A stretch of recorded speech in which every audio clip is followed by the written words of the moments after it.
ಚಿಕ್ಕ ವಯಸ್ಸಿಂದ ನಮಗೆ ತಿಳುವಳಿಕೆ ಬಂದಿಂದ ಧ್ರುವಣ್ಣನ ಫ್ಯಾನು. ತುಂಬ ಖುಷಿ ಆಗ್ತಾಯಿದೆ. 3 ವರ್ಷದಿಂದ ಧ್ರುವಣ್ಣ ತುಂಬ ಕಷ್ಟಪಟ್ಟಿದ್ದಾರೆ. ಅದಕ್ಕೆ ಒಳ್ಳೆ ಪ್ರತಿಫಲ ಸಿಗುತ್ತೆ ಅಣ್ಣ. ಇಂಟರ್ವೆಲ್ ನೋಡ್ತಾ ಇದ್ದರೆ ಇಂಟರ್ವೆಲಲ್ಲಿ ಗೂಸ್ ಬಂಪ್ಸ್ ಆಗ್ತಾಯಿದೆ. ಯಾವ ಊರಿಂದ ಬಂದಿದ್ರು? ಹುಬ್ಳಿ ಅಣ್ಣ. ಪಿಕ್ಚರ್ ನೋಡಿದೆ ಅಣ್ಣ. ಇಂಟರ್ವೆಲ್ವರೆಗೂ ನೋಡಿದೆ. ಇವಾಗ ಇಂಟರ್ವೆಲ್ ಬಿಟ್ಟಿದೆ. ಚೆನ್ನಾಗಿದೆ. Kannada industry next level, already next level ಇದೆ.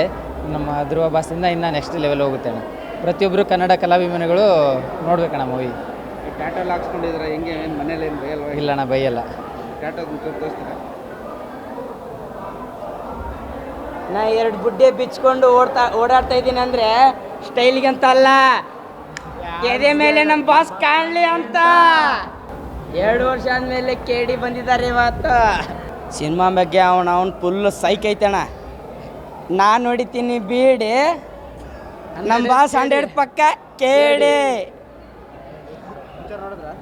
ನೋಡಿದ್ವಿ ಅಣ್ಣ. ನಮ್ಮದು ಹುಬ್ಳಿ ಅಣ್ಣ. ಹಾಂ ಅಣ್ಣ, ಬೆಳಿಗ್ಗೆನೆ ಬಂದಿದ್ದೀವಿ ಅಣ್ಣ. ನಿನ್ನೆ ನೈಟ್ ಟ್ರೈನಲ್ಲಿ ಹತ್ತಿದ್ವಿ ಅಣ್ಣ. ಸೀದಾ ಹುಬ್ಳಿ ಬೆಂಗಳೂರಿಗೆ ಬಂದುಬಿಟ್ಟು ಸೀದಾ ಮೂವಿಗೆ ಬಂದಿದ್ದೀವಿ ಅಣ್ಣ. ನೋಡಿದ್ವಿ ಅಣ್ಣ. ಟಿಕೆಟ್ ಸಿಗಲಿಲ್ಲ. ನೋಡಿದ್ವಿ ಅಣ್ಣ.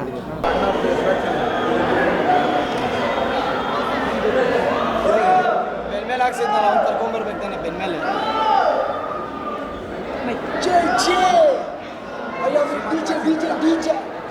ತೋರಿಸು ಮನೆ ಅದು.